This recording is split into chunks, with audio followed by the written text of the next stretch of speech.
Quit his job at Wall Street down at J.P. Morgan to take care of the kids and build a successful online business from home, uncovering one of the world's biggest and truly most important secrets.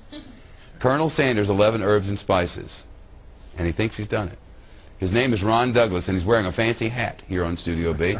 He's the author of a brand new book that's out and about right now, America's Most Wanted Recipes, not to be confused with John Walsh. He joins us live now with his version of KFC Chicken and Red Lobster Cheddar Biscuits. Ron, yummy. Hi, Shepard. Thanks for having me. You're making some money off this thing, huh? The book is selling pretty well so far, yes. This website, I mean, I don't, recipes, I don't know. It's just not one of the things I search for. But when I was talking to people about this today, everybody's like, oh, yeah, I know that website. Even Dan over there, you know, everyone knew it. Yeah, it gets over 1 million views a month. It's pretty popular online. Now, how did you figure out how to copy everybody's stuff? We have some food here. Look at these cheddar biscuits. Look at this. Some biscuits. And Harry, is it you here on camera too? These are the cheddar biscuits right here, right here. See these cheddar biscuits? The light isn't perfect. Man, I love them. Tell me how you did this.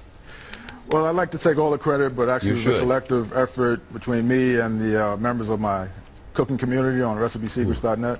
So what, do you break it all down and figure out what's in it? Pretty much. There's other tricks as well. But, like what? Pretty much.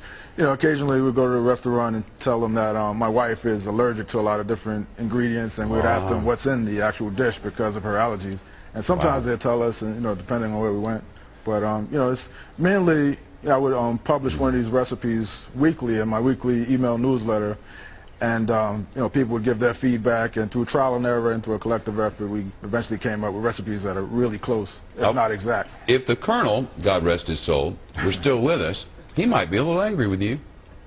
Well, I don't think I'm taking any business away from the Colonel. I actually encourage people to go out, get his chicken first, take it home, and then try to replicate it while they're at home. It's just a fun way to enjoy the recipe at home as well. Now, name some big chains that you've copied from.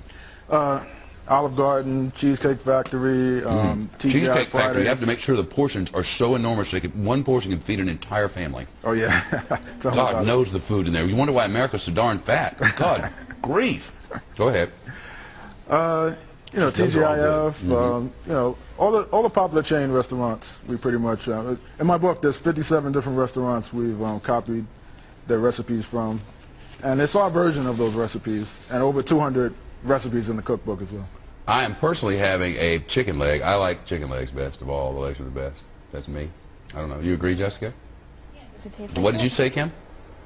It tastes like KFC. It's got more meat on the bone than KFC normally does, though. Right. It's like it's a different grade or something. Yeah, homemade the spices are similar. And this is obviously the original recipe. Right. What and these biscuits? How hard are these cheddar biscuits to make from the dead lobster? The dead lobster? That's what my mother-in-law used to call it. Yeah. It's pretty easy once you have the recipe. I mean, it took us maybe about 3 or 4 months to replicate it, but once we got it down, I mean, you can make it in like 10 minutes at home. Right. So most of this stuff is pretty user-friendly. Yeah, exactly. Well, I'm fired up about the chicken. Glad that you like it. Listen to the laughing one over here.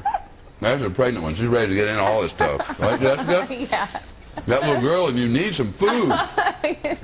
Don't look at me yet. You got stuff in my mouth. All right, that's it. Studio B's out. You wear that thing all the time? All the time. To the movies, to everywhere. I bet it draws some attention. You know what we should do now? Go to Cavuto.